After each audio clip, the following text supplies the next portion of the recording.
हफ्ते का आखिरी दिन और हफ्ते की सीरीज की शुरुआत का है पहला दिन। एक्शन है भरपूर दुनिया भर के बाजारों में भी और हमारे यहाँ भी। कल की शानदार रिकवरी को आगे आज बढ़ाने का काम करेंगे बाजार। क्या होंगे लेवल्स, क्या होगी रेंज, कौन से स्टॉक्स और सेक्टर्स रहेंगे फोकस में, इस पर है आज का फोकस। स्वागत है आप सबका शेयर बाजार लाइव में। नमस्कार, मैं हूं अनिल सिंघवी। नमस्कार, मैं हूं दीपांशु भंडारी। क्या नए रिकॉर्ड की आज तैयारी बाजार फिर दिखा सकते हैं, इस पर चर्चा करेंगे अनिल जी से। कल के ग्लोबल एक्शन को कैसे समझना है और आज कौन से स्टॉक्स और सेक्टर्स रहेंगे फोकस में, बताएं सर। आज के लिए अहम ट्रिगर्स क्या हैं? ट्रिगर्स है S&P नए रिकॉर्ड हाई पर पहुंचता हुआ दिखा। अमेरिकी बाजारों में कल फिर से एक रिकॉर्ड बनने का सेशन दिखा है। डाउ हल्की बढ़त के साथ बंद हुआ है दिन के निचले स्तरों पर, तो नैस्डैक दिन के ऊपरी स्तरों पर जाकर बंद हुआ है। बड़ा भरपूर एक्शन वाला दिन रहा है अमेरिका में, जिस पर हम करेंगे बातचीत थोड़ी देर में। सेल के नतीजे आए कल बाजार बंद होने के बाद, लेकिन आज DLF, भेल जैसे ट्रेडर्स फेवरेट और सन टीवी जैसे ट्रेडर्स फेवरेट, तीन सबसे ज्यादा ट्रेडर्स फेवरेट स्टॉक हैं वायदा कारोबार के, जिनके आएंगे नतीजे और इन पर रहेगी नजर भी। अगले हफ्ते IPO की बाहर आने वाली है। सोमवार 2 IPO खुलने वाले हैं। श्याम मेटालिक्स के मैनेजमेंट से आज हम बात करेंगे 10:35 पर। और कहां है आपके लिए मौके। 8,000 करोड़ रुपए अगले हफ्ते प्राइमरी बाजार से जुटाए जाएंगे 4 IPO के द्वारा। कोरोना बहुत कंफर्टेबल आंकड़े आते हुए दिख रहे हैं। लगातार चौथे दिन 1 लाख से कम के आंकड़े काबू में आने के संकेत आते दिख रहे हैं। थोड़ी सिचुएशन और बेहतर हो जाए तो अच्छा। ये है सारे संकेत आज के लिए हफ्ते के आखिरी दिन दी। बिल्कुल सर, तो ढेरों संकेत हैं आज हफ्ते के आखिरी दिन के लिए और एक एक करके इन सभी संकेतों को समझते हैं। SGX निफ्टी भी ठीक ठाक बढ़त दिखा रहा है सर, पर एक बार ये जो कल का ग्लोबल एक्शन है ये समझाइए, क्योंकि हमें डर लग रहा है इन्फ्लेशन बढ़ने का। यूएस में ऑलरेडी हाई एक्सपेक्टेशन थी 4.7% की, उसके सामने 5% इन्फ्लेशन आया। इसके बावजूद तेजी रही और वहां पर तेजी रही जो यूजुअली नेगेटिव रिएक्शन देखते हैं इन्फ्लेशन का। IT स्टॉक सबसे आगे थे। बॉन्ड यील्ड यूजुअली हम देखते हैं इन्फ्लेशन बढ़ने पर बढ़ती है, कल तो बॉन्ड यील्ड भी गिर कर आई है। ये हुआ क्या है सर कल यूएस मार्केट्स में? दीप, एक फिलोसॉफी वाली बात बोलूं आपको एक सेंटेंस में। अगर कल अमेरिकी बाजार गिर जाते इन्फ्लेशन के आंकड़ों को देखकर, तो मुझे ऐसा लगता है, मतलब मेरा और दुनिया भर के लोगों का पैसे से भरोसा ही उठ जाता है कि पैसा नाम की भी कोई चीज है जिसमें ताकत है। ये जो कुछ हुआ कल सिर्फ और सिर्फ पैसे की ताकत है। कभी कभी मुझे ऐसा लगता है कि हमने जो पढ़ा था ना, स्कूल कॉलेज तो नहीं कहूंगा, CA के जमाने में, वो सही तो पढ़ा था ना कि इन्फ्लेशन बढ़ता है तो महंगाई दर बढ़नी चाहिए। यहाँ तो काम उल्टा होता दिख रहा है। 13 साल के ऊंचे स्तर पर इन्फ्लेशन 5%, 4.5% का अंदाजा, जो अपने आप में कहीं ज्यादा है। 4% के ऊपर आप चल रहे हैं, वो भी बहुत ज्यादा है। उसके बावजूद 5%, और उसके बाद बॉन्ड यील्ड घट रही है। हे भगवान, मतलब कभी कभी ऐसा लगता है कि ये सारे विश्लेषण करने की और दिमाग लगाने की वाकई में जरूरत है क्या? बाजार को तो चलना है तो अपने हिसाब से चलेगा, और अगर पैसा है, लिक्विडिटी है और लोगों को खरीदना है तो आप क्या करेंगे और क्या विश्लेषण करेंगे? तो इकोनॉमिक्स के सारे सिद्धांतों को धराशायी करते हुए कल अमेरिकी बाजार मजबूत हुए। बस एक सेंटेंस में यही समझ लीजिए कि लिक्विडिटी का जोर इतना जबरदस्त है कि अमेरिकी बाजार उन चीजों को नजरअंदाज करें जो आमतौर पर, और यही सोचिए अगर खराब मार्केट हो, मूड खराब हो और 5% का इन्फ्लेशन, खराब मार्केट में 5% का इन्फ्लेशन आता भी नहीं, लेकिन फिर भी हालत खराब हो जाए आप ऐसे आंकड़ों को देखकर। लेकिन बात वही है दीप की, देखिए अमेरिकी बाजार बेहद मजबूती में है और इसमें कोई डाउट नहीं। और इन्फ्लेशन को दो तीन चीजें समझने वाली है। वो ये है, पहली बात, इतनी महंगाई बढ़कर आने के बावजूद अमेरिकी बाजार, अमेरिका के लोग ये मानकर चल रहे हैं, इकोनॉमिस्ट ये मानकर चल रहे हैं कि ये टेम्परेरी है, इन्फ्लेशन धीमे धीमे वापस नीचे आ जाएगा। हालांकि बॉन्ड यील्ड का घटना कल कोई किसी तरह से जायज नहीं है, लेकिन आप और हम कौन है डिसाइड करने वाले कि क्या सही है क्या गलत है। एनालिसिस अपनी जगह, बाजार अपनी जगह है। जरूरी नहीं कि बाजार हर वक्त एनालिसिस के हिसाब से चले।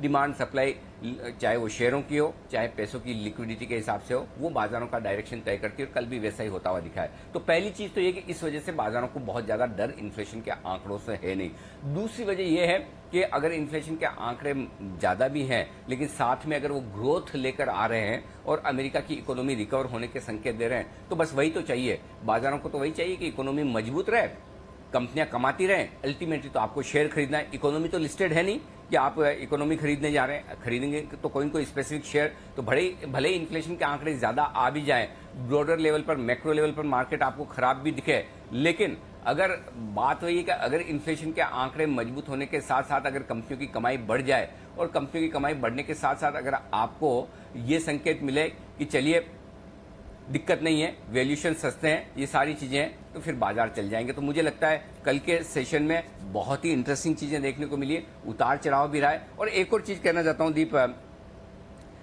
हम कितना ही कोशिश कर लें ये मानने की, समझने की, हम बाजार को तय करने की कोशिश करेंगे। देखिए कल ये पता नहीं था कि बाजार ऊपर जाएगा या नीचे जाएगा, तो कल हमें ये समझ में आ रहा था कि बाजार में बड़ा मूव आएगा, करेक्ट, कि भाई किसी भी एक तरफ बड़ा मूव आ सकता है।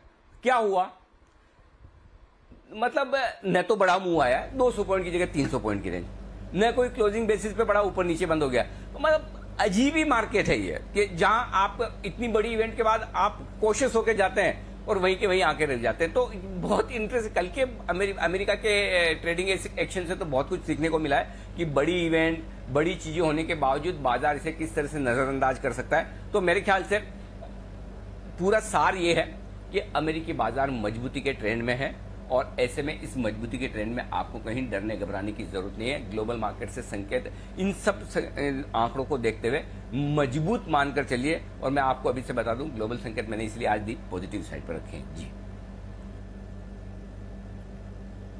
बिल्कुल सर, तो ग्लोबल संकेत तो डेफिनेटली पॉजिटिव साइड पर है और कल का एक्शन भी थोड़ा सरप्राइज करने वाला है, बट डेफिनेटली बाजारों के लिए अच्छा है।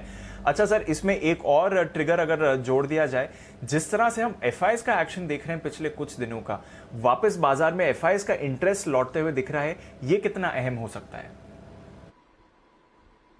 ये भरोसेमंद ही नहीं है दीप, मैं बहुत ईमानदारी से कह रहा हूं, मुझे भरोसा नहीं है। ये 1-2 दिन खरीदते हैं, वापस रुक जाते हैं। हाँ, इतना भरोसा है कि जोर से बेचेंगे नहीं, लेकिन आंख बंद करके ये सोच लो कि यही 16,000 के ऊपर ले जाएंगे और फिर 16,500 भी कर देंगे, ऐसा तो इनका इरादा दिख नहीं रहा।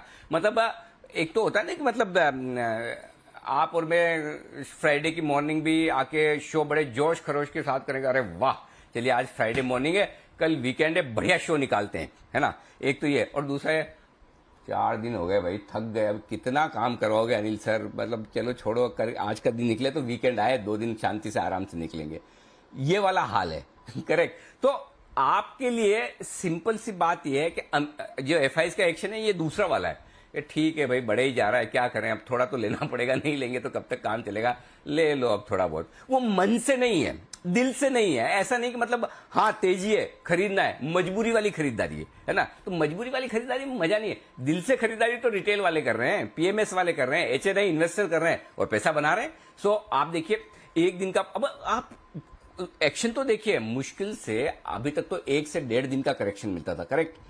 इस बार तो वो भी नहीं मिला, मुश्किल से आधा दिन का करेक्शन, घंटे 2 घंटे का करेक्शन, और बाजार ने फिर से रफ्तार पकड़ ली। और कल की तेजी भले ही एफआईएस की वजह से हुई हो दीप, लेकिन कल की तेजी में क्वालिटी थी। क्वालिटी क्या थी? पहला, हल्के बाजार थे और हल्के बाजार होने के बाद बाजार बढ़े।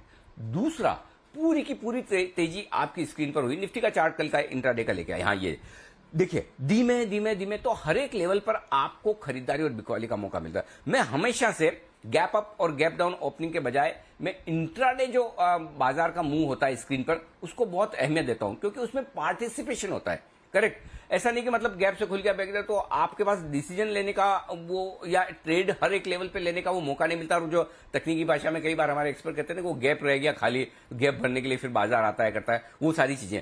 सो कल की तेजी में क्वालिटी थी, नो डाउट एफआईएस के आंकड़ों की वजह से ही स्वागत है। मतलब मैं कोई ऐसा दुखी नहीं हूं कि एफआईएस ने क्यों खरीदा है, मतलब मैं लेकिन चाहता हूं रोज खरीदो भाई, कम से कम थोड़ा और लो, 16,000 16,200 की तरफ तो लेकर जाओ। तो कल के आंकड़े हैं तो मजबूत, इसमें कोई डाउट नहीं। लेकिन कल एक अच्छी चीज थी दीप, और वो बाजार की सेहत के लिए अच्छा भी है कि कमजोर ट्रेडर्स की पोजीशन कम हुई है।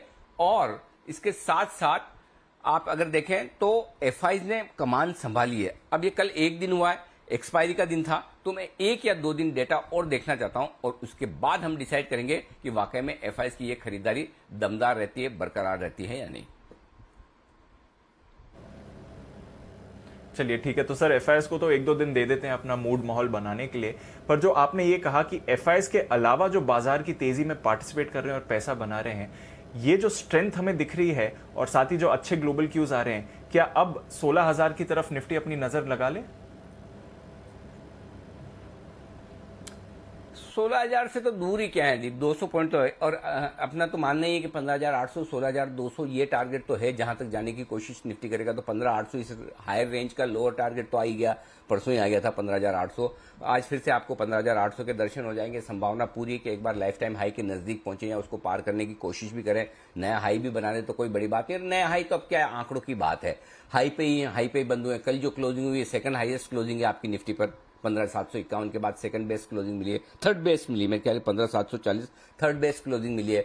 तो ऐसे तो मजबूती है, लेकिन हाँ चांसेस हैं दीप। अब देखो एक चीज समझिए, अगर बिगड़ना होता ना तो आज का दिन बढ़िया था बिगड़ने के लिए, अमेरिका में भी और हमारे यहाँ भी। कि अमेरिका में अगर गिरना होता अमेरिकी बाजारों को तो आज बढ़िया दिन था। आई मीन कल रात को कि जब फेड के इन्फ्लेशन के आंकड़े 5% आए तो उसके बाद आप गिर जाइए, बॉन्ड यील्ड बढ़ जाते, ठीक है, मार्केट को डर लगता, इन्फ्लेशन ज्यादा है, फेड कुछ बोलेगा, जेनेट येलन कुछ करेंगी, ऐसी सारी आपको मन में बहुत सारी चिंताएं आ जाती और गिर जाते तो हम भी साथ में गिर जाते कि भाई चलिए ठीक है 15,750 15,800 के आसपास लाइफ टाइम हाई के आसपास गिरने में कोई हर्ज नहीं।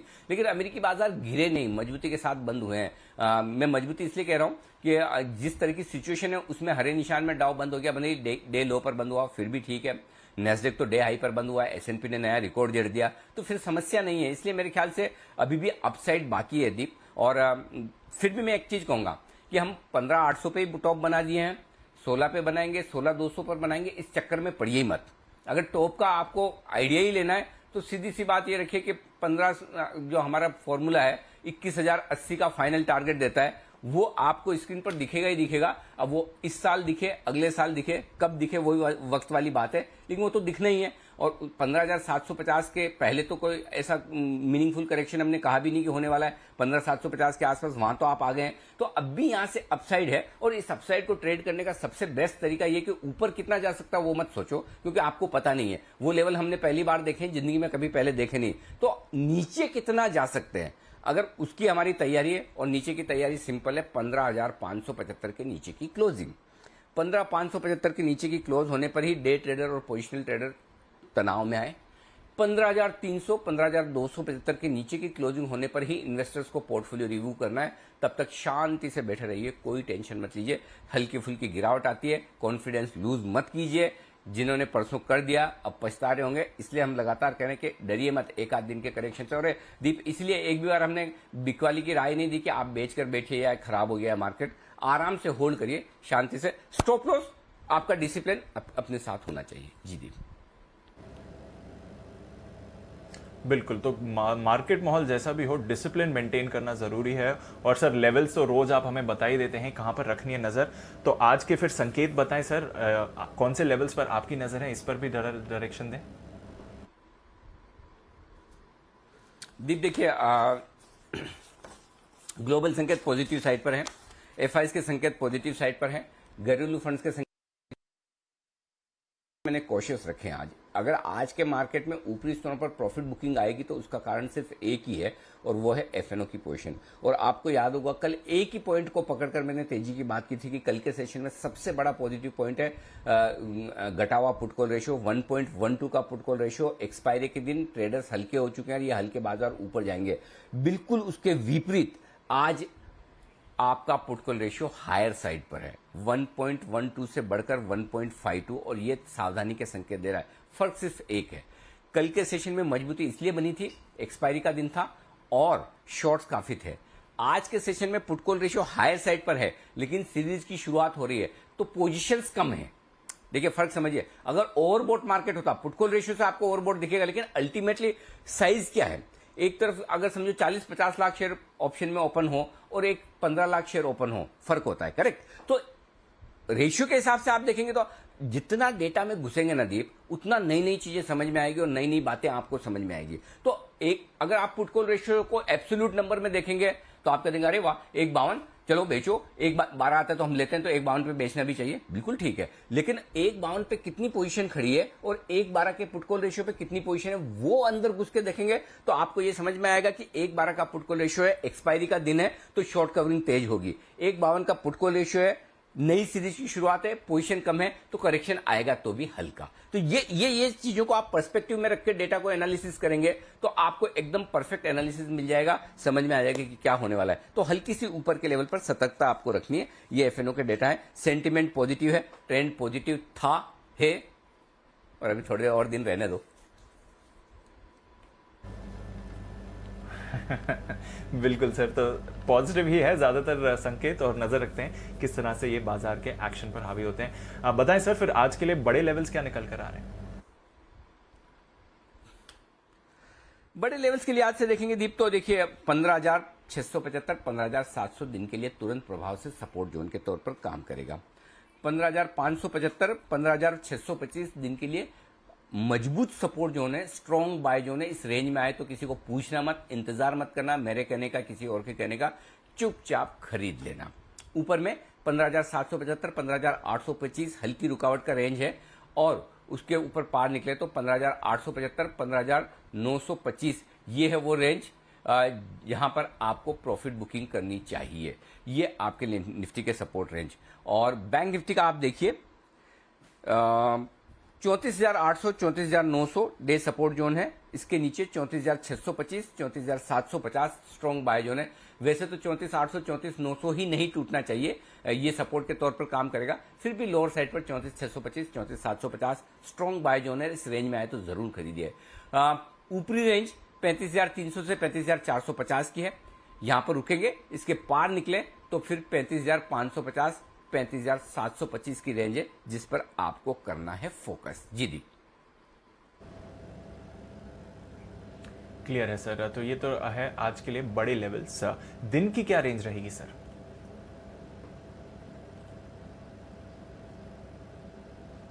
तो ये है आपके लिए दीप जो बड़ी रेंज जिस पर आपको फोकस करना है। अब आइए small day range, medium range और बड़ी रेंज आपको बता दूं दिन की। 15,675 15,800 ये है दिन की छोटी रेंज। 15,625 15,875 दिन की मीडियम रेंज है, और साथ ही 15,775 से 575 से लेकर 15,900 ये दिन की बड़ी रेंज के तौर पर आप लेकर चले। तो ये तीनों ही रेंज आपके लिए। तो पहले 15,675 15,800 के आसपास की रेंज मानकर चलें। इसमें देखें किस तरफ बाजार निकलता है, ये आपके लिए दिन का डायरेक्शन तय करेगा। बैंक निफ्टी का जहां तक सवाल है 34,900 35,375 दिन की छोटी रेंज है, और साथ ही 34,800 35,450 दिन की मीडियम रेंज है। 34,650 से लेकर 35,550 ये दिन की बड़ी रेंज है, जिस पर आपको फोकस करना। तो ये सारी की सारी रेंज आपके सामने। क्लियर है। तो ये तो रही आपके लिए दिन की अहम रेंजेस, कहां पर आ रहे हैं सपोर्ट और कहां पर आपको दिख सकती हैं थोड़ी रेजिस्टेंसेस। पर एक बार जरा नजर डाल दीजिए, क्योंकि ग्लोबल मार्केट्स में थोड़ा उतार चढ़ाव आपको बनते हुए दिख रहा है। डाउ फ्यूचर्स जो पॉजिटिव टेरिटरी में थे हल्के से फिसले हैं, वैसे तो सपाट हैं, कोई बड़ा एक्शन वहां पर नहीं है। नैस्डैक फ्यूचर्स पर रखिए नजर, क्योंकि कल अच्छी हुई थी तेजी, आज फिर से थोड़ी तेजी के मूड में रख रहे हैं, और 14,000 से ज्यादा दूर नहीं है इस समय नैस्डैक फ्यूचर्स। कल नैस्डैक ऑलरेडी 14,000 के ऊपर बंद हुआ, फ्यूचर्स थोड़ा नीचे है, पर नजर रखिए यहां पर मोमेंटम बिल्ड हो रहा है। जापान के बाजार ऊपर से थोड़ा हल्के जरूर हुए हैं, पर हांगकांग 100 अंकों की तेजी दिखा रहा है। तो पूरा मूड माहौल जो है वो तो ज्यादातर पॉजिटिव ही है। अच्छा सर, आपने पीसीआर के तो संकेत समझाए, इसमें एफआईज की जो पोजीशनिंग है वो कैसी दिख रही है आज? ठीक है, थोड़ी 4% घटी है, एक्सपायरी का इफेक्ट है, कोई खास फर्क नहीं पड़ता। 80% के ऊपर हायर साइड पर ही है। विक्स 2% बढ़कर आया, 15 के आसपास कंफर्टेबल है एकदम। लॉन्ग पोजीशन अगर है लोगों की, तो आपका स्टॉप लॉस डे ट्रेडर्स के लिए छोटा दे रहा हूं दीप। आज हफ्ते का आखिरी दिन है, 15,675 और क्लोजिंग बेसिस पर 15,575। अगर आपको थोड़ी सी रिस्क लेने की ताकत है तो डे ट्रेडर्स भी 15,575 का ही रखें। अदरवाइज 15,575 15,675 क्लोजिंग और इंट्राडे के हिसाब से आपका स्टॉप लॉस होगा। बैंक निफ्टी के लिए इंट्राडे स्टॉप लॉस 34,900 का है, क्लोजिंग का स्टॉप लॉस 34,800 का है। तो आप ये 100 पॉइंट का फर्क है, उस हिसाब से आप स्टॉप लॉस रख लीजिए। डे ट्रेडर्स के हिसाब से 34,900 होना चाहिए।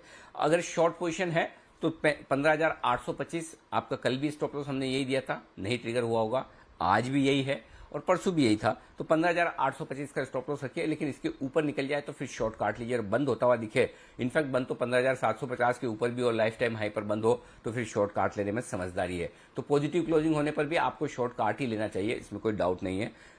तो फिर भी सेफर साइड पर 15,825। बैंक निफ्टी 35,550 का आपका स्टॉप लॉस होगा डे ट्रेडर्स के लिहाज से, और 35,000 माफ कीजिएगा 550 का डे ट्रेडर्स के लिहाज से, जी हाँ। और 35,375 के ऊपर अगर बैंक निफ्टी अब क्लोज होता है तो आपको अपनी शॉर्ट पोजीशन काट लेनी चाहिए, ये ध्यान में रखिएगा आप। ओके, तो ये है आपके लिए मौजूदा पोजीशंस पर किस तरह से आपको स्टॉप लॉसेस और टारगेट्स रखने हैं। नई पोजीशंस के लिए क्या सलाह है आज?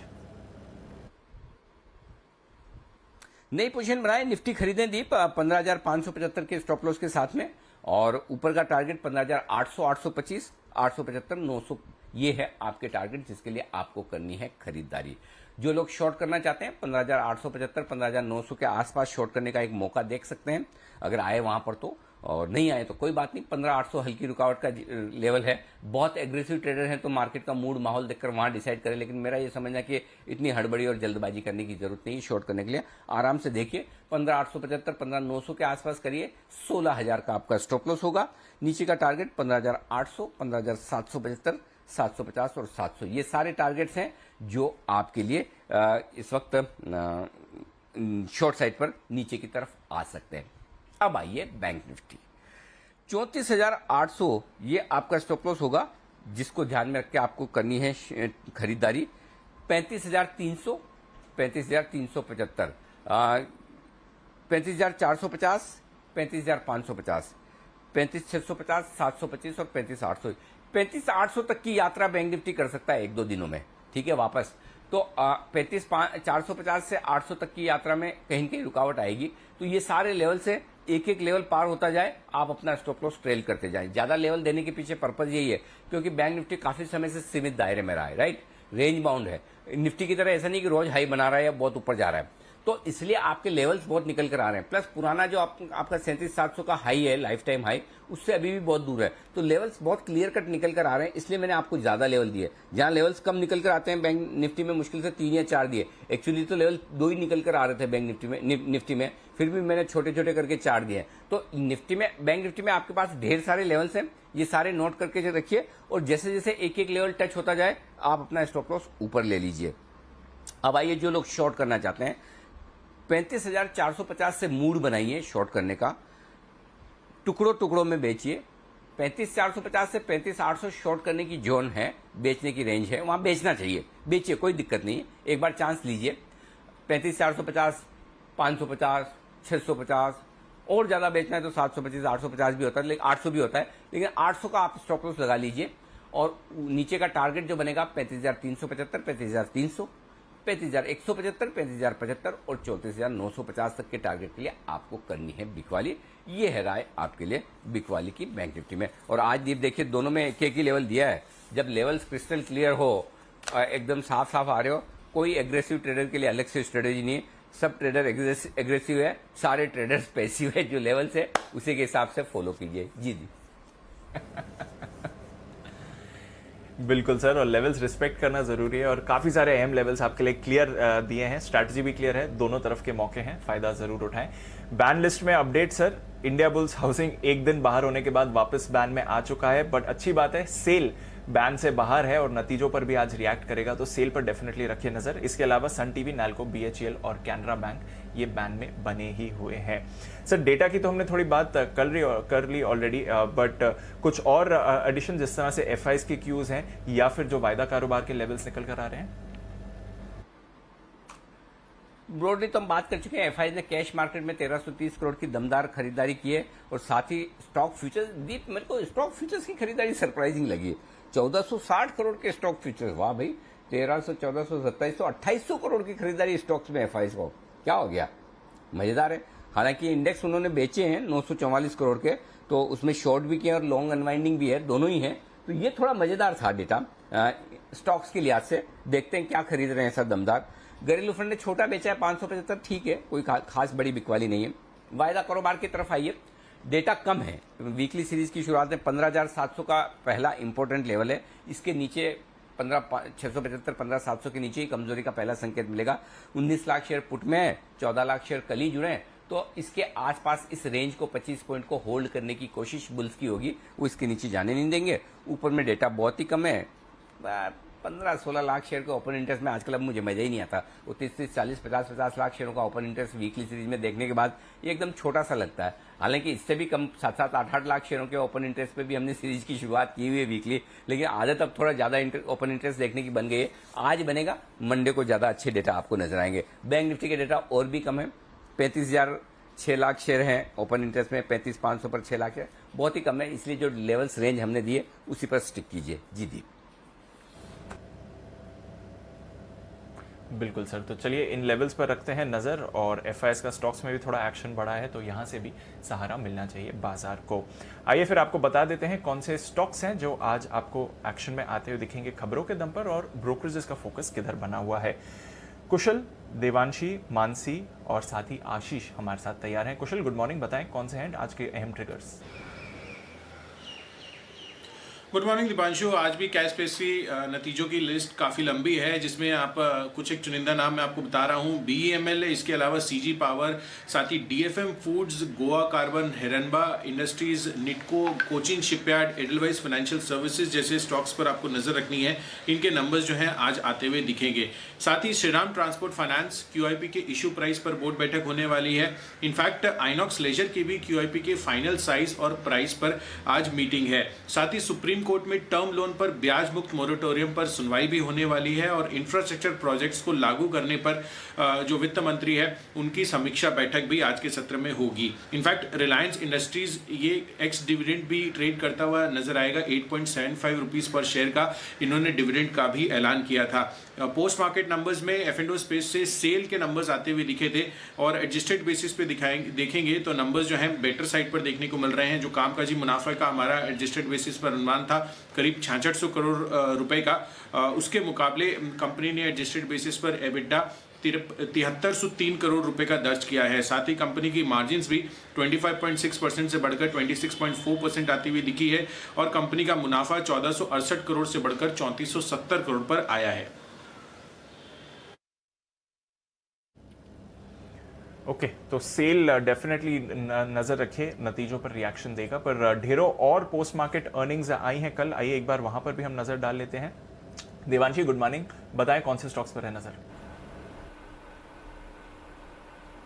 Good morning Deepanshu. आज सबसे पहले ई क्लर्क्स, हमने आपको कल नतीजे आएंगे कमाई कराएंगे में ये स्टॉक बताया था, और दमदार नतीजे आते हुए दिखे। आप देखिए जो आय है उसमें करीब 35% तक की बढ़त आती हुई दिखी है। कामकाजी मुनाफा लगभग दुगना होता हुआ दिखा है 153 करोड़ पर। मार्जिन इस बार आप देखिए 10% से बढ़ते हुए दिखे हैं, 22% थे, वहां से बढ़कर 32% के मार्जिन कंपनी ने क्लॉक इन किए हैं। साथ ही जो मुनाफा है वो भी 80% तक की बढ़त आती हुई दिखी है। जो एस्टिमेट्स हमने आपको दिए थे वहां से भी बेहतर नंबर्स इस बार आते हुए दिखे हैं। 1 रुपए प्रति शेयर के डिविडेंड का ऐलान किया है। टाइड वाटर नंबर्स जो हैं वो काफी अच्छे आते हुए दिखे हैं। आप देखिए जो आय है वो 20% बढ़ी है, कामकाजी मुनाफे में 57% तक की बढ़त है। मार्जिन सुधरते हुए दिखे हैं इस बार 9% से बढ़कर 12% के, और मुनाफे में 58% का जंप आता हुआ दिखा है। स्टॉक स्प्लिट जिसके लिए पूरा मार्केट वेट करता हुआ दिख रहा था, तो एक शेयर जो है वो 2.5 शेयर्स में कन्वर्ट होते हुए दिखेंगे। साथ ही कन्वर्जन के बाद आपको बोनस शेयर्स का भी ऐलान किया गया है। 1:1 बोनस शेयर कंपनी देती हुई दिखेगी, और यही नहीं, कंपनी ने जो डिविडेंड का ऐलान किया है 200 रुपए प्रति शेयर के डिविडेंड का भी ऐलान किया है, तो इस पर भी आपको नजर रखनी है। साथ ही मयूर यूनिकोटर्स, इसके भी जो नंबर्स हैं वो काफी अच्छे हैं। आय 35% तक बढ़ती हुई दिखी है, कामकाजी मुनाफे में 50% का जंप है। मार्जिन 25% से बढ़कर करीब 27.5% पे आते हुए दिखे हैं, और साथ ही इनका जो मुनाफा है उसमें 40% तक की बढ़त है। डिविडेंड 2 रुपए का कंपनी ने दिया है, तो इन ऑल नंबर्स इस बार काफी अच्छे आते हुए दिख रहे हैं थोड़े से मिड कैप कंपनीज के। ओके, तो ये है आपके लिए कुछ मिड कैप नतीजों का एक्शन, और स्पेशली टाइड वाटर पर रखनी है नजर, आज किस तरह से ये रिएक्ट करेगा। पर कुछ और मिड कैप नतीजे बाकी हैं, आइए जानते हैं मानसी के साथ। गुड मॉर्निंग मानसी, बताइए। Good morning Deepanshu. Sanghi industry से शुरुआत करूंगी। शानदार नतीजे कंपनी के आते हुए दिखे हैं। 47% की बढ़त कंपनी की आय में देखने को मिली है। साथ ही कामकाजी मुनाफा 80 से 81% बढ़ता हुआ दिखा है। मार्जिन 23.4% से 28.7%, वहीं मुनाफा जो है करीब 63% का जंप यहां पर भी देखने को मिला है। GT&D मजबूत नतीजे हैं। कंपनी की आय में 36% की बढ़त है। साथ ही मुनाफा जो है कंपनी जहां घाटा देख रही थी 187 करोड़ का, अब 16 करोड़ का मुनाफा दिख रही है। एनएचपीसी मिले जुले नतीजे कंपनी के आते हुए दिखे हैं। कंपनी के रेवेन्यूज जो हैं यहाँ पर 26% का डाउन ट्रेंड देखने को मिला है, लेकिन मार्जिन्स जो हैं 32% से 34% पर जाते हुए दिखे हैं। और साथ ही मुनाफे के फ्रंट पर भी यहाँ पर जहां 157 करोड़ का मुनाफा था, 428 करोड़ का मुनाफा इस तिमाही देखने को मिला है। 3.5 रुपए प्रति शेयर के डिविडेंड का भी कंपनी ने ऐलान किया और बोर्ड ने 4,300 करोड़ तक जुटाने को मंजूरी भी दी है। तो मिले जुले नतीजे एनएचपीसी के। नेशनल फर्टिलाइजर्स कमजोर नतीजे, कंपनी की आय जो है 2% गिरती दिखी है। कंपनी के मार्जिन 8.8% से 3.9% और नुकसान अब कंपनी झेल रही है करीब 9.5 करोड़ का। और साथ ही ओएफएस अपडेट है, अकेलिया सॉल्यूशंस इंडिया लिमिटेड पर नॉन रिटेल हिस्सा 4.36 गुना भरा है। आज रिटेल निवेश के लिए ओएफएस जो है रिटेल निवेशकों के लिए खुलेगा और फ्लोर प्राइस 910 रुपए प्रति शेयर के दाम पर तय किया गया है। ओके, तो नजर रखिए कुछ और मिड कैप नतीजे और साथ ही अकेलिया काले कल जबरदस्त एक्शन में रहा जब इंस्टीट्यूशनल इन्वेस्टर्स के लिए ओएफएस खुला था। आज रिटेल को मौका मिलेगा। कुशल से कुछ और खबरों के बारे में भी जान लेते हैं आज के लिए। कुशल बताएं। दीपांशु, आप देखिए पावर ग्रिड पर भी नजर रखिए। 17 जून को इनके नंबर्स आने वाले हैं, पर नंबर्स के साथ साथ बोनस शेयर जारी करने पर भी कंपनी विचार करती हुई दिखेगी। साथ ही गल्फ ऑयल कॉर्पोरेशन लिमिटेड, यहां पर कोल इंडिया से कंपनी को करीब 290 करोड़ रुपए के ऑर्डर मिलते हुए नजर आए हैं। यहां पर रेडेट्स, इलेक्ट्रॉनिक और बाकी जो डेटोनेटर्स और कार्ट्रिज एक्सप्लोसिव्स है अगले 2 साल के लिए ये सप्लाई करते हुए दिखेंगे। इसके अलावा एमआरपीएल पर नजर रखिए। Subsidiary OMPL, ONGC Mangalore petrochemicals limited और एमआरपीएल के मर्जर को बोर्ड से मंजूरी मिलती हुई दिखी है, तो ये भी इनके लिए एक पॉजिटिव ट्रिगर बन रहा है। साथ ही ओएनजीसी, यहाँ पर सरकार जो है जो ऑक्शंस करेगी major oil and gas fields ONGC की, यहाँ पर भी आपको नजर रखनी है। ये जो है कमेंट्री आती हुई दिखी है सरकार की तरफ से। ओके, तो नजर रखिए कुछ लार्ज कैप स्टॉक्स जो आज खबरों के दम पर एक्शन में रहेंगे। बट एक्शन और भी ढेरों स्टॉक्स पर होने वाला है। खबरें अभी खत्म नहीं हुई हैं। देवांशी बताएं कुछ और खबरें जो आपके पास हैं। बिल्कुल दीपांशु, सबसे पहले रिलायंस इंडस्ट्रीज क्लैरिफिकेशन कंपनी की तरफ से आया है डिविडेंड पर कि जो पार्टली पेड शेयर्स हैं उनको 3.5 रुपए प्रति शेयर के डिविडेंड का ऐलान किया है। सुविन फार्मा लिमिटेड, यहाँ पे CSIR यानी कि Indian institute of chemical technology के साथ इन्होंने एक करार किया है। 2DG और साथ ही मोलन्यूपिराविर दोनों ही कोविड की दवा है, इसको बनाने के लिए ये करार किया गया है। साथ ही टेक्नोलॉजी ट्रांसफर भी होता हुआ दिखेगा। तो कुल मिला के ये जो करार है वो कंपनी ने किया है, इस पर आपको नजर रखनी होगी। 8 लाख प्लस टैक्सेस में दोनों कंपनीज के बीच में ये करार होता हुआ दिखा है। मार्क्सन्स फार्मा के लिए एक बड़ी खबर आती हुई दिख रही है, जहां पे 15 जून को कन्वर्टेबल वारंट्स जारी करने पर बोर्ड की बैठक होती हुई दिखेगी, लेकिन माना जा रहा है कि ऑर्बिमेड एशिया जो कि 10.5% से ज्यादा हिस्सेदारी खरीद सकती है, इनको भी 4.93 करोड़ वारंट्स इश्यू करते हुए दिखेगी company.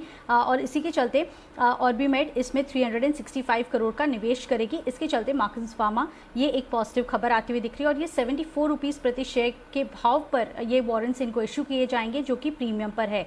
Yes bank debt securities के जरिए बोर्ड ने 10,000 करोड़ रुपए जुटाने की मंजूरी दे दी है।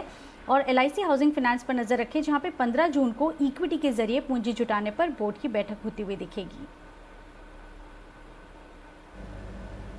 ओके, तो ये हैं आपके लिए कुछ और खबरें। फंड रेजिंग येस बैंक की भी सामने आती हुई दिख रही है और मार्क्सन्स फार्मा भी फोकस में रहेगा। बट रोज हम देख रहे हैं कई सारी बल्क डील्स हो रही हैं, प्रमोटर एक्शन भी हो रहा है। आइए जानते हैं इनके बारे में मानसी के साथ। मानसी बताइए। बिल्कुल दीपांशु, मोल्टेक पैकेजिंग, यहाँ पर एक बल्क डील है। ITI म्यूचुअल फंड ने करीब 1,41,000 शेयर्स 503 रुपए और 64 पैसे प्रति शेयर के दाम पर बेचे हैं। इसके अलावा insider trades Laurus Lab market closing के साथ साथ ही एक ट्रेड होता हुआ दिखा है। प्रमोटर ने करीब 8 लाख शेयर 8 से 9 जून के बीच यहां पर बेचे हैं। साथ ही आरती इंडस्ट्रीज में इनसाइडर ट्रेड है। प्रमोटर ने करीब 55,500 शेयर 7 से 9 जून के बीच बेचे हैं। और अल्ट्रा मरीन एंड पिगमेंट्स, यहां पर प्रमोटर ने करीब 41,516 शेयर 9 जून के दिन बेचे हैं। ओके, तो नजर रखिए प्रमोटर एक्शन ढेरों स्टॉक्स में होते हुए आपको दिखा है। आइए फिर देखते हैं ब्रोकरेजेस का इन सभी स्टॉक्स और स्पेशली नतीजों पर क्या कहना है FIR में।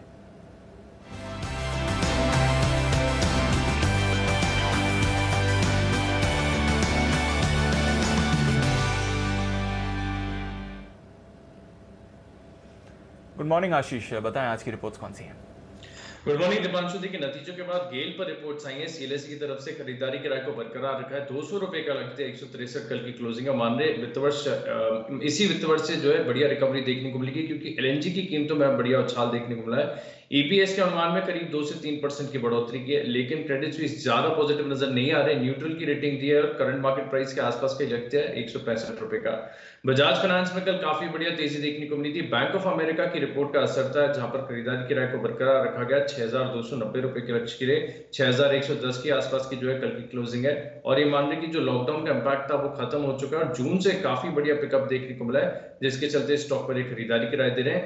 एचडीएफसी बैंक यहाँ पर भी नजर रखिएगा। जेफरीज की रिपोर्ट है, खरीदारी की राय को बरकरार रखा है। 1,860 रुपए के लक्ष्य के लिए 1,483 कल की क्लोजिंग है। और इनका भी मानना है कि करीब जिस प्रकार से चीजें सही हो रही हैं, इनके कारोबार में भी बढ़िया रिकवरी देखने को मिलेगी। एशियन पेंट्स यहाँ पर नजर रखिए। मैक्वारी की रिपोर्ट आई है, आउट परफॉर्म की रेटिंग को बरकरार रखा है, ऊंचा रख दिया 3200 रुपए का। 2,956 के आसपास की कल की क्लोजिंग है। और ये मान रहे कि 24 जून से जो है इनके वुड फिनिशिंग सेगमेंट में करीब 6 से 8% की कीमतें बढ़ सकती हैं। हालांकि इसका बिक्री में कंट्रीब्यूशन देखें तो बहुत कम है, 5% से भी कम है, लेकिन इससे उम्मीदें जग जाती हैं कि जो इनका डेकोरेटिव सेगमेंट है वहां पर भी प्राइस हाइक हो सकता है, जिसके चलते सभी पेंट स्टॉक्स पर नजर रखेगा। जेएसडब्ल्यू स्टील, मॉर्गन स्टैनली की रिपोर्ट आई है। ओवरवेट की रेटिंग को बरकरार रखा है 920 रुपए के लक्ष्य के लिए। और जून के बाद कह रहे हैं कि इस महीने के बाद अगर आप देखें तो प्रोडक्शन और बिक्री दोनों में ग्रेजुअल पिकअप देखने को मिलेगा।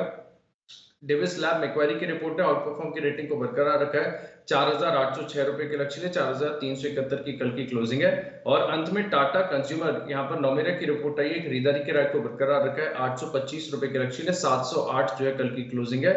और ये मान रहे कि कोरोना वायरस के बाद जो पैकेज्ड बेकरी हुई है, पैकेज फूड्स की बिक्री बढ़ी है, उसका एक कंपनी को फायदा देखने को मिलेगा। और इन्होंने ईपीएस के अनुमान में भी 2 से 3% की बढ़ोतरी की है, तो स्टॉक पर नजर रखिए। ये है वो तमाम स्टॉक्स जहां पर आज रिपोर्ट्स के दम पर दिखेगा एक्शन। बढ़ाए एक्शन को आगे, सारे एक्सपर्ट्स हैं हमारे साथ तैयार। वक्त है पिक ऑफ द डे का।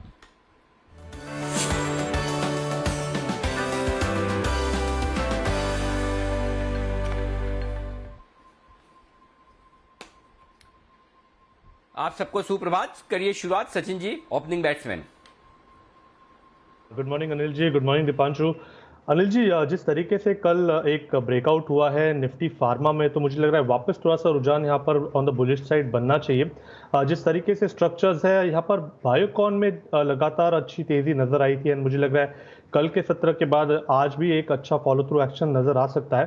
सो 425-430 के लक्ष्य के लिए यहाँ पर खरीदारी करनी है बायोकॉन इस पर्टिकुलर काउंटर में। स्टॉप लॉस आपको लगाना है 407 पर। 405 का स्टॉप लॉस लगाकर 425 के टारगेट के लिए बायोकॉन में करें खरीदारी। ये है राय सचिन जी की तरफ से आती हुई pick of the day. Stop loss 407 है, सॉरी 405 नहीं, 407, 425 और 430 ऊपर जाने की तैयारी। शुभम जी सुप्रभात, बताएं sir. Good morning Anil ji, good morning Deepanshu जी। खरीदारी की राय है अपोलो टायर पे, जहाँ पे हम देखें तो एक फ्लैग का फॉर्मेशन होता हुआ दिखा है और वहाँ से कल एक प्राइस ब्रेकआउट का अटेम्प्ट हुआ था और आज मुझे लगता है कि उसमें और फॉलोअप बाइंग आता हुआ दिखेगा। और अगर हम 5-6 दिन का इसमें बिल्टअप का डेटा देखें तो काफ़ी लॉन्ग एडिशंस यहाँ पे देखने को मिले हैं, जो कि इसको सपोर्ट कर रहे हैं कि यहाँ जो ब्रेकआउट हुआ है वो और फॉलो बाइंग आता हुआ उसमें दिखना चाहिए। तो 250 के स्ट्राइक का कॉल ऑप्शन अपोलो टायर का 4.5 रुपये पे क्लोज हुआ था। इस कॉल ऑप्शन को खरीदें। यहाँ पे लक्ष्य होगा 7 रुपये का, स्टॉप लॉस मेंटेन करें 3 रुपये पे। रुपए के स्टॉप लॉस के साथ 7 रुपए के टारगेट के लिए यहां पर कॉल ऑप्शन में करें खरीदारी अपोलो टायर्स के। और ये कॉल ऑप्शन है 245 रुपए का। ये राय है आपके लिए। आइए बढ़ते हैं आगे। और बंसल जी गुड मॉर्निंग, बताएं सर आपने कौन सा शेयर चुना है आज? सुप्रभात अनिल जी, सुप्रभात दीपांशु। अनिल जी, मैंने चूज करा है एस्ट्रा माइक्रोवेव। इसको चूज करा है, इसमें 2 सत्र पहले एक ब्रेकआउट देखने को मिला था, उसके बाद थोड़ा सा कूल ऑफ हुआ, कल दोबारा से ऊपर चला है। 165 165 का स्टॉप लॉस है, 185 पहला टारगेट और 188 दूसरा टारगेट है। ओके, तो एस्ट्रा माइक्रोवेव ये है वो स्टॉक जहां पर खरीदारी करने की राय आपके लिए बंसल जी की तरफ से। 173 रुपये 50 पैसे पर कल हुई है क्लोजिंग। सुप्रभात कुणाल जी, बताएं सर आपका शेयर आज के लिए। सुप्रभात अनिल जी, सुप्रभात दीपांशु। अनिल जी, खरीदारी की राय है ट्रेंट में, और ट्रेंट में खरीदारी करनी चाहिए। मुझे लगता है अनिल जी जब अनलॉक होगा सबसे पहले लोग होटल का रुख नहीं करेंगे अनिल जी, सबसे पहले लोग मॉल्स का रुख नहीं करेंगे, सबसे पहले लोग राशन लेंगे अनिल जी, ज़रूरत की चीज़ें लेंगे। और उसमें मुझे लगता है कि इस तरह की कंपनीज में बहुत बड़ा फायदा होगा। डीमार्ट, ट्रेंट, इनके चार्ट्स बहुत अच्छे लग रहे हैं। ट्रेंट में मुझे एक ब्रेकआउट आता हुआ चार्ट पर नजर आ रहा है। जो लोग अभी तक शॉपिंग नहीं कर पाए हैं वो शॉपिंग करेंगे। तो ट्रेंट मौजूदा स्तरों पर बाय करके चलें। 860 रुपए पर 860 पर स्टॉप लॉस रखें। पहला टारगेट 905 रुपए का 905 का, दूसरा टारगेट 920 का होगा। तो ट्रेंट में खरीदारी कराएं। ये इतनी खतरनाक रिसर्च आपने बताई, ये तो मैंने सोचा ही नहीं था कि लॉकडाउन पूरा खुलने के बाद, लाइफ नॉर्मल होने के बाद लोग क्या करेंगे। अब समझ में आया, ट्रेंट के शोरूम में जाएंगे। अच्छा कुणाल जी, आप क्या खरीदेंगे जाकर सबसे पहले? अनिल जी देखिए, लोगों ने अभी तक शॉपिंग नहीं करी है अनिल जी, तो शॉपिंग के लिए जो एक हुक उठ रही है लोगों की, मैं कई लोगों से बात कर रहा हूँ, वो कह रहे हैं हमें कपड़े खरीदने हैं। अरे नहीं, हेलो, ना, अरे कुणाल जी, लोगों में मैं लोगों की बात ही नहीं कर, मैं आपकी बात, आप क्या करेंगे वो बताए। हमें आपका जानने में इंटरेस्ट है, लोगों का तो हम सर्वे करा लेंगे अलग से। अनिल जी देखिए, मेरी तो एक ही इच्छा है कि चाय पीऊं लोग अनिल जी अपने मित्रों के साथ। तो अनिल जी अभी तक बंसल जी के साथ बहुत समय से भेंट नहीं हुई, तो मेरी तो एक छोटी सी इच्छा ये है अनिल जी कि आराम से तसल्ली से बैठ के हम लोग चाय पी पाए, बस इतना सा करूंगा अनिल जी। अच्छा, मुझे लगा ट्रेंड में जा रहे हैं, कुछ अच्छे से कपड़े वपड़े खरीदेंगे। मुझे लगा कि बंसल जी को, सचिन जी को, शुभम जी को बोल दूं अपनी अपनी साइज का जो भी मेजरमेंट है भेज दे कुणाल जी को। कहीं पता चला कुणाल जी एक आध पीसी खरीद कर वापस आ गए। आप सब अपनी अपनी साइज, फिर भी भेज देने में हर्ज नहीं है। कुणाल जी पहली बार चाय पीकर फ्रेश होकर बाद में जाएंगे तो यही शॉपिंग करने, तो आपकी जो लिस्ट हो शॉपिंग वाली लिस्ट, वो प्लीज कुणाल जी के पास भिजवा दी जाए ताकि आपको ओपन अप का पूरा फायदा मिल सके। चलिए, फायदा मिलेगा कुछ और शेयरों को, और उसमें से एक है सेल, जिसके आए हैं कल बाजार बंद होने के बाद नतीजे दिख रहे हैं मजबूत। हर एक पैरामीटर्स पर काफी दमदार परफॉर्मेंस आई। थोड़े से एडजस्टमेंट हैं, उस वजह से आपको लग रहा होगा कि शायद प्रॉफिट में कुछ, लेकिन आज वायदा कारोबार के बेंच से भी निकला है बाहर। सचिन जी, सेल के चार्ट देखिए और बताइए क्या है आज का एक्शन। अनिल जी, काफी कॉन्फिडेंट प्राइस एक्शन रही थी। अराउंड 120-125 के आसपास एक अच्छा अक्यूमुलेशन हुआ था। जिस तरीके से ये अक्यूमुलेशन है, जिस तरीके से कल की फॉलो थ्रू एक्शन मिली है, मुझे लग रहा है आज अच्छा ब्रेकआउट नजर आ सकता है।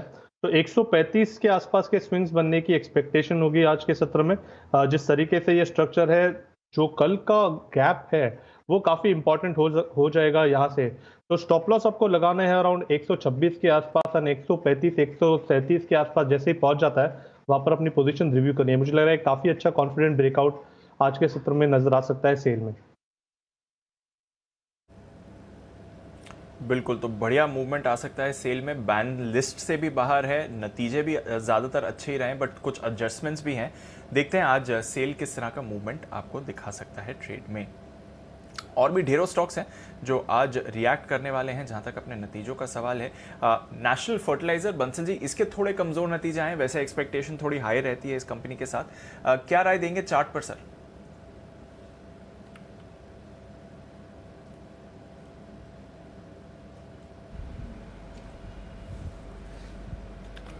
दीपांशु, मेरे को थोड़ा सा समय लग रहा है दीपांशु, एक मिनट। दीपांशु 71.35 के अराउंड ये स्टॉक ट्रेड कर रहा है।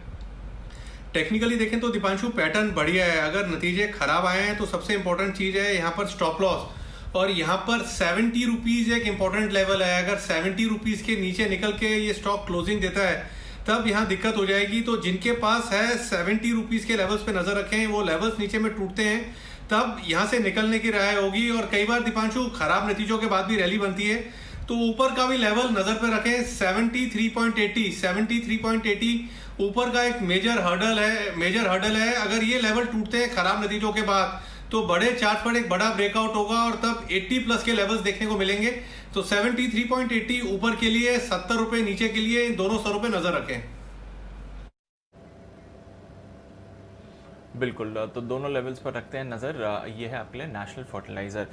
हैरिसन मलयालम, कुणाल जी जरा आप इसके चार्ट्स देखें। नतीजे तो काफी अच्छे आए हैं, टी स्टॉक्स वैसे भी एक्शन में रहे हैं, आप बात भी अभी कर ही रहे थे। बताएं सर, हैरिसन मलयालम पर क्या राय है आपकी?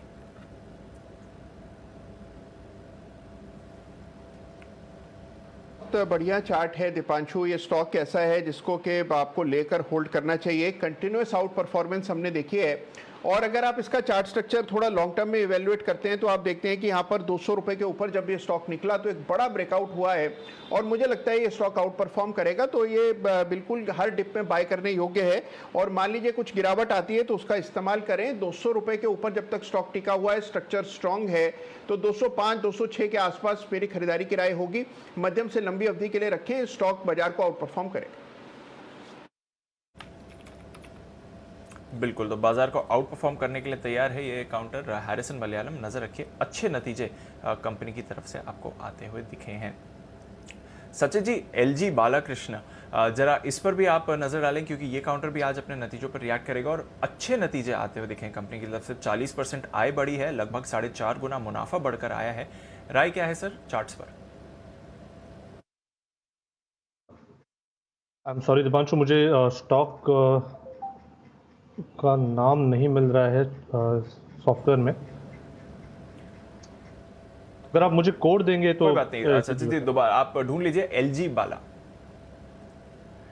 नो वरीज सचिन जी, आप देख लीजिए एलजी बाला है काउंटर का नाम। तब तक मैं शुभम जी के पास चलता हूं एनएचपीसी के साथ। शुभम जी, जरा इस पर भी नजर डालिए। कैश मार्केट का स्टॉक है, थोड़े मिले जुले इनके नतीजे रहे, उतने खास नहीं थे। फंड्स जुटाने के लिए भी मंजूरी दे दी गई है। चार्ट्स पर एनएचपीसी कैसा दिखता है सर? दीपांशु जी, एनएचपीसी में अगर हम देखें तो काफ़ी लंबे समय के कंसोलिडेशन के बाद अब ये स्टॉक एक्टिविटी दिखा रहा है, और अगर आप पिछले 2 हफ्ते का अगर इसमें डेटा पॉइंट देखेंगे तो माइनर प्राइस मूव भी देखने को मिला और वॉल्यूम सपोर्टेड मूव है। तो मुझे लगता है कि एक जो ये स्ट्रक्चर है वो एक मीडियम टर्म रैली की तरफ इंडिकेट कर रहा है। तो शॉर्ट टर्म ट्रेड नहीं बल्कि पोजिशनल ट्रेड यहाँ पे बनाना चाहिए, और अगर इस स्टॉक को अगर हम 2 हफ्ते के पर्सपेक्टिव से अगर यहाँ पे एक पोजिशनल ट्रेड इनिशिएट करें तो मुझे लगता है कि इसमें 30 रुपये तक का भी टारगेट हमें आता हुआ दिख सकता है अगर ये ब्रेकआउट सस्टेन करता है, और 26 रुपये पे हम एक स्टॉप लॉस मेंटेन कर सकते हैं। तो पोजिशनल ट्रेड के तौर पे एनएचपीसी पे खरीदारी करें। ओके, तो पोजिशनल बेसिस के तौर पर एनएचपीसी पर है खरीदारी की राय। सुमित जी को भी बेहद पसंद है ये काउंटर। थोड़ी देर में सुमित जी भी हमारे साथ जुड़ेंगे तो जानेंगे कि अब अगले लेवल्स उनकी राय में क्या निकल कर आ रहे हैं। बट शुभम जी, पावर ग्रिड पर भी जरा अपनी राय दें, क्योंकि अच्छा मोमेंटम रहा है पावर स्टॉक्स में और पावर ग्रिड में भी हमने तेजी देखी है। 17 तारीख को नतीजे तो हैं ही, साथ ही बोनस पर भी विचार कर सकती है कंपनी। तो अगर और एक्शन आता है पावर ग्रिड में इस खबर के दम पर, तो फिर क्या इंपॉर्टेंट लेवल्स निकल कर आएंगे सर? दीपांशु जी, स्ट्रॉन्ग स्टॉक है और सेक्टर का व्यू भी काफ़ी पॉजिटिव है, तो मुझे लगता है कि बिल्कुल इस स्टॉक को खरीदना चाहिए। तो शॉर्ट टर्म ट्रेड के पर्सपेक्टिव से इसमें खरीदारी करें। 236 पे एक स्टॉप लॉस मेंटेन करें, और अपसाइड में मुझे लगता है कि 252 से 55 रुपये तक का टारगेट इस स्टॉक के लिए आता हुआ दिखेगा। तो कंसिस्टेंटली न्यू हाइज बनते जा रहे हैं पावर ग्रिड में, और करंट लेवल पे भी खरीदारी करें। ओके, तो करंट लेवल्स पर भी खरीदारी की राय है, डिप पर भी खरीदारी की राय है। पावर ग्रिड आज फोकस में आ सकता है। बंसल जी, एमआरपीएल पर अपनी राय दें सर। सब्सिडरी ओएमपीएल, ओएनजीसी की जो सब्सिडरी है ओएमपीएल और एमआरपीएल, यहाँ पर मर्जर के लिए मंजूरी दे दी गई है। वैसे मार्केट को ये न्यूज एक्सपेक्टेड थी, बट एमआरपीएल जिस तरह से मूवमेंट भी आ रहा है स्पेस में, क्या राय है सर चार्ट पे? दीपांशु, चार्ट तो देखिए काफी पॉजिटिव है, और चार्ट पर एक ही लेवल पर नजर रखनी चाहिए, 48 रुपीज 80 पैसा। ये एक मेजर सपोर्ट है नीचे में, जिनके पास है इस लेवल के साथ बने रहना चाहिए, और जो खरीदना चाहता है वो भी इसी लेवल 48.80 के स्टॉप लॉस के साथ होल्ड करना चाहिए। टेक्निकली हम देखें तो 57, 58, 57, 58 के टारगेट बनते हैं टेक्निकली एमआरपीएल में ऊपर की तरफ। ओके, तो अच्छे टारगेट्स बनते हैं एमआरपीएल में ऊपर की तरफ। नजर रखिए, आज खबर के दम पर भी ये स्टॉक रिएक्ट करते हुए आपको दिख सकता है। सचिन जी, एलजी बाला, अगर आपको चार्ट मिल गई हो तो बताएं सर, कैसा लग रहा है स्ट्रक्चर?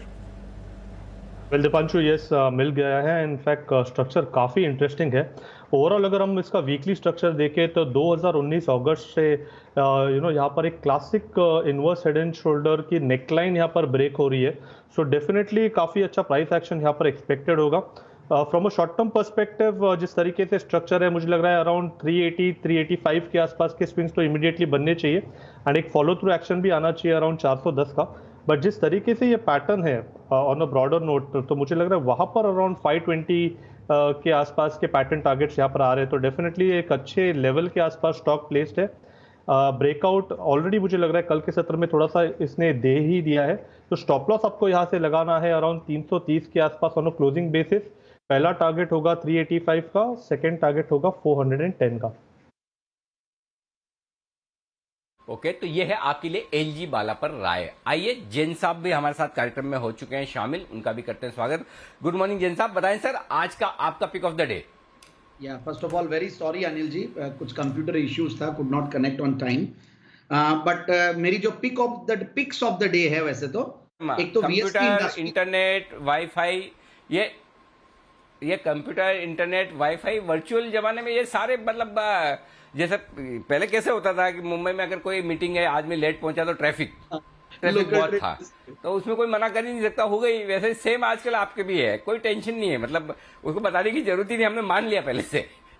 हाँ अनिल जी, जैसे कई बार लेट हो जाते हैं, बोले बाइक का टायर पंक्चर हो गया था, गाड़ी में वो हो गया था, वो वर्चुअल फिजिकल में वो होता है, वर्चुअल में ये है, बट ठीक है। एनीवेज देखिए, मैं अनिल जी कल अच्छा खासा फार्मा में भी अच्छा खासा माहौल बना हुआ था, और मुझे ऐसा लगता है एक छोटा स्टॉक, सिंपल स्टॉक है, नोवार्टिस एमएनसी फार्मा कंपनी है, जो कि बहुत चला हुआ नहीं है, और मुझे लगता है कि वहां पे डाउनसाइड रिस्क भी कम है, तो नोवार्टिस पे ध्यान दिया जाए।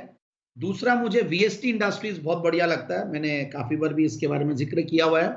और एक वेस्ट कोस्ट पेपर, मुझे लगता है कि अनलॉक थीम पे ऑलरेडी उसका, वैसे मैंने काफी बार इस स्टॉक को रेकमेंड किया, कल टारगेट्स भी अचीव हुए, बट अभी भी लगता है कि ये वैल्यूएशंस के लिहाज से और जिन लेवल्स पे है वहां पे पेपर स्टॉक्स में अभी भी बहुत दमखम बाकी है। So Novartis, VST industries, west coast paper, और एक last but not the least वो है आईसीआईसीआई जीआई। मुझे लगता है कि इंश्योरेंस कंपनीज में बहुत जबरदस्त माहौल और भी बनेगा आगे जाके, और ये हेल्थ इंश्योरेंस कंपनीज तो और अच्छा करेंगी, तो ICICI GI is my top pick. So basically ये 4 स्टॉक हो गए। ओके, तो ये है जैन साहब की पसंद के शेयर, जहां पर आज आपको दिखेगा भरपूर एक्शन दिखेगा कुछ और शेयरों में जहां पर आज नतीजे आने वाले हैं, उन पर करते हैं फोकस।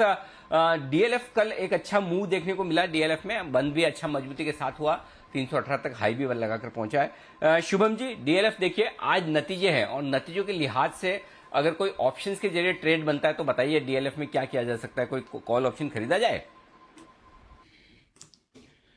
अनिल जी, पहले तो अगर डीएलएफ का ओवरऑल व्यू देखें तो व्यू काफ़ी पॉजिटिव है, और मुझे लगता है कि यहाँ से हमें और रैली डीएलएफ में बनता हुआ दिखना चाहिए। लेकिन कॉल ऑप्शन के पर्सपेक्टिव से अगर हम देखें तो जो रिसेंट में आईवी जो 40 के आसपास ट्रेड करता था वो 57 के आसपास ट्रेड कर रहा है, तो ऑप्शंस काफ़ी महंगे हैं, इसलिए मेरी राय में फ्यूचर्स में ही हमें यहाँ पे सौदा बनाना चाहिए। तो फ्यूचर पे खरीदारी की राय होगी, इसमें 330 तक का मुझे लगता है कि टारगेट आता हुआ दिख सकता है, और एक स्टॉप लॉस हम इस ट्रेड के लिए मेंटेन कर सकते हैं 307 रुपए पे। ओके, और 330 का टारगेट कल अनिल जी ने भी दिया था, इवेंचुअल टारगेट खरीदारी के लिए 2000 में डीएलएफ का। 2 टारगेट जो पहले दिए थे 312 318 वो तो आ ही गए थे, अब इंतजार है और टारगेट्स आने का, और ऑप्शन के जरिए भी आपको कहा गया था कि खरीदारी करके चल सकते हैं। एक बार देख लेते हैं कल डीएलएफ पर 2000 में क्या राय दी गई थी। रिजल्ट्स कल डीएलएफ के भी आने वाले हैं, और डीएलएफ भी नतीजों के पहले बेहतरीन मजबूती के साथ ये स्टॉक एक्शन में आता हुआ दिख रहा है, यहाँ से बढ़िया तेजी के लिए तैयार होता हुआ दिख रहा है। 312 दिन के लिए छोटा टारगेट आज के लिए, 318 कल तक के लिए टारगेट, और 330 पोजिशनल टारगेट लेकर चले। 312, 318, 330, और दूसरा काम आप ये कर सकते हैं, चूंकि कल रिजल्ट्स हैं तो रिजल्ट्स के लिहाज से 310 रुपए वाला कॉल ऑप्शन भी खरीद सकते हैं, जो आपको 12 रुपए के आसपास मिल रहा होगा। 6 रुपए का स्टॉप लॉस लगाइए, और 22 रुपए, 26 रुपए और 32 रुपए, ये 3 टारगेट के लिए डीएलएफ का आप 310 रुपए का at the money call option भी खरीद सकते हैं। तो जो डे ट्रेडर्स हैं, दूसरा टारगेट हिट हो चुका है, आप प्रॉफिट बुक कर लें, मेरी जिम्मेदारी यहां समाप्त होती है।